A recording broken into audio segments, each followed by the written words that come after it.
Maka NU itu ikhlas pada kakaknya. Dalam hal misalnya penentuan awal Ramadan dan awal Syawal, NU ngalah, monggo kakaknya dulu yang lebaran sama puasa. Itu ikhlas, kan nggak pernah mendahului adiknya. Itu karena adik itu nggak pernah mendahului gitu.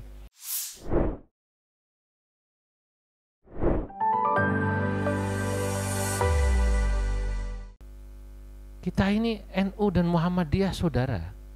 Muhammadiyah saudara tua, kan begitu saya bilang. Kalau NU kata Prof siapa, Sekum Abdul Muti waktu talk show saya dengan beliau dan Najwa Shihab itu saya bilang Muhammadiyah saudara tua, lalu Prof Muti bilang NU adik bongsor. Kalau saudara tua karena Muhammadiyah duluan lahirnya, kalau adik bongsor karena NU walaupun lahir belakangan anggotanya banyakan. Oh gitu loh. Itu mengakui itu, berarti Muhammadiyah ngakui kalau NU besar, Prof, itu loh artinya. Jadi kalau jatah menteri NU banyakan ya ikhlas lah, itu adik bongsor. Ya. Kalau sementara ini kepala kanwil di sini NU ya ikhlas lah sementara gitu. Lah itu kira-kira gitu. Lah ini kalau orang yang tahu tentang manhaj istimbat, jadi wilayah-wilayah furu itu kita biasa saja. Maka NU itu ikhlas pada kakaknya. Dalam hal misalnya penentuan awal Ramadan dan awal Syawal, NU ngalah, monggo kakaknya dulu yang lebaran sama puasa. Itu ikhlas, kan nggak pernah mendahului adiknya. Itu karena adik itu nggak pernah mendahului gitu. Termasuk kalau terawih itu juga pulangnya pasti duluan Muhammadiyah, rakaatnya dikit, monggo kakaknya dulu gitu loh. Lah cuman bab subuh memang itu adiknya sergap.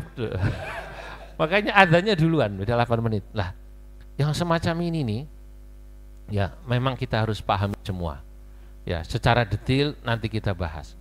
Kalau saya biasanya saya membaca syair ya tentang ini. Saya sudah baca syair dulu waktu di UIN yang pertama dulu dengan beliau. Tapi saya cerita, saya juga lupa itu syairnya, tapi saya cerita bahwa di Jogja ini Hawa ya, saya dapat kekasih saya, istri saya karena alumni fakultas TH. TH itu tafsir hadis ya. Uculuddin bukannya itu. Usuluddin. Istri saya muridnya Prof Sahiron ya. Iya. Ya alhamdulillah punya istri sarjana, saya bangga Pak. Ya karena saya santri kluthuk dapat sarjana itu bangga betul saya gitu. Nah, kemudian waktu itu saya baca syair, tapi syairnya tentang UIN Jogja. Kali ini syair saya akan bicara tentang istimbat. Ya, bahwa NU itu punya dhawabit dalam berfatwa yang luar biasa. Saya tulis ini kebetulan pada saat saya mengikuti kegiatan di Kabul bersama Dr. Imam Daruqutni dari Muhammadiyah, Imam Daruqutni. Nah, di sela-sela kegiatan di Kabul 6 hari, saya ingat saya kalau malam atau pagi di sela-sela istirahat saya menulis, saya tulis sekitar 40 halaman nah, dalam bahasa Arab tentang bagaimana ulama NU itu beristimbat, lalu saya ringkas dari syair dan saya syarahi. Saya katakan dhawabitul ifta'i ihfadh ya akhi fahifdhuha sahlun li'alimin sakhi daruratut tafriqi fil muqaddimah bainal furu'i wal usulith thabitah wahdhar minal inkari man yukhalifuk ad-dinu yusrun wal ara'u tushiluk watba' minal madhahibil mu'tabarah minhaja futyahum wa la tughayyirah maqasida syari'i far'i wanzuran ma'ala ma tuftihi thabbit wahkuman wal waqi'al fikri siyasi ra'ilah wal ijtima'i qabla ifta'in tarah la tusdiruhu kharijal bi'ati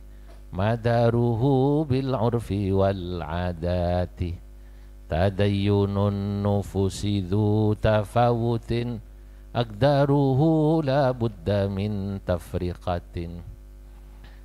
Nah, saudara-saudara, saya katakan dhawabitul ifta'i ihfadh ya akhi.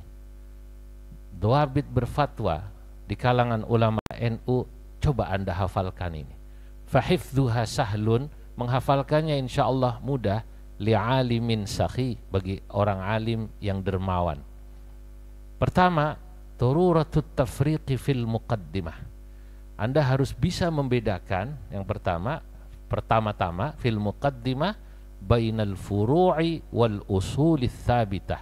Masalah yang akan Anda bahas, yang akan Anda istimbat hukumnya, Anda bahsul masailkan, Anda tarjihkan kalau di Muhammadiyah, itu apakah masalah furu', apakah masalah usul. Kalau masalah furu' pasti ada perbedaan pendapat. Kalau masalah usul, ya kita tinggal menggali kedalaman saja, pasti tidak ada perbedaan pendapat gitu. Kalau masalah furu' pasti ada perbedaan pendapat. Dan ternyata kata Imam Al-Haramain, mu'dhamus syari'ati sadarat minal ijtihad. Boleh dikatakan bahwa seluruh isi daripada syariat Islam ini, hukum Islam ini, semuanya pasti ijtihadiyah. Karena ijtihadiyah itu berarti khilafiyah. Kenapa? Ya karena dalilnya dhonni, tidak qat'i. Jadi kalau ada khilaf, tidak usah heran. Apakah itu masalah tauhid? Apakah itu masalah fikih? Apakah itu masalah akhlak, Pak? Masalah tauhid sejak dulu ada perbedaan pendapat tentang Quran itu makhluk apa bukan. Ini masalah tauhid, ini khilafiyah sejak dulu. Tidak usah diributkan.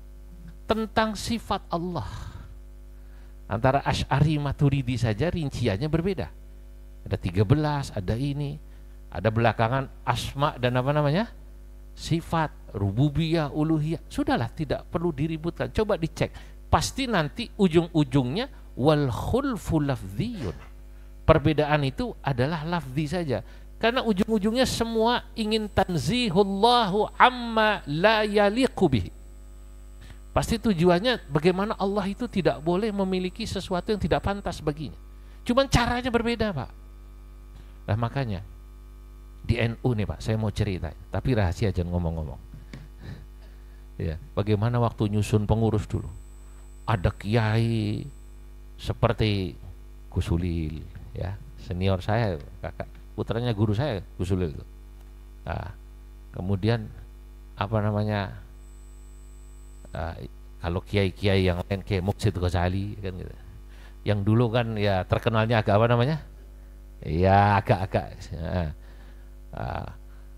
ada lagi di LBM, siapa buat lagi Pak Nakhoi, ya, ya. Nah itu, tapi di NU itu ada kiai-kiai yang galak-galak seperti Kiai Anik Muhammadun, ya. Kemudian ada Kiai Sadid, namanya saya Sadid namanya Sadid Jauhari. Nah, tapi biarkan ini dua kubu ini, yang satu galak, satu sepertinya agak kiri, sepertinya, padahal dia enggak juga, saya tahu. Nah, ya, supaya apa? Ada dialektika yang masuk di situ. Ya sama kayak ini nanti kiai-kiai pesantren gabung dengan akademisi biar ketemu gitu loh. Biar tahu kenapa ada undang-undang pernikahan, kenapa perceraian begini, supaya tahu kiai itu. Wong saya ingat betul Mbah Sahal itu dulu ikut nyusun KPHI apa namanya? KH apa namanya? KHI, sekarang kok KPHI. KHI. Mbah Sahal nyusun kompilasi hukum Islam Indonesia, ikut nyusun, pasti udah tahu alasannya. Lah supaya ikut. Lah kiai-kiai kita udah biarin supaya ketemu. Diskusinya pasti akan asik gitu. Nah, kenapa? Karena masih masalah khilafiyah, bab akidah. Bab fikih banyak lagi. Justru kalau fikih itu tidak ada khilafiyah, enggak asik, Pak. Kata Umar bin Abdul Aziz, "Ma yasurruni law anna ummata Muhammadin makhtalafat." Ma yasurruni law anna ummata Muhammadin makhtalafat. Saya tidak senang kalau umat Nabi Muhammad itu tidak berbeda pendapat. Adanya perbedaan pendapat, kata NU sudah subuh, kata Muhammadiyah 8 menit lagi, itu enak malahan. Kapan-kapan saya sebagai orang NU kalau sahur kesiangan tinggal ngikut Muhammadiyah. Kan begitu ya Prof ya. Begitu sahur Ramadan, baru makan belum minum udah adzan, Allahu Akbar, Allahu Akbar. Masjid ini kerap ya NU berarti gitu. Aku bab iki melu Muhammadiyah aku. belum minum misalnya. Nah itu kan enak. Sentuhan batal nggak batal banyak. Makanya pada dobit yang kedua saya katakan tidak perlu keras kenceng kalau ada perbedaan pendapat. Wahdhar minal inkari man yukhalifuk ad-dinu yusrun wal ara'u tushiluk. Wahdhar minal inkari, Anda tidak perlu ingkar man yukhalifuka, orang yang berbeda pendapat denganmu.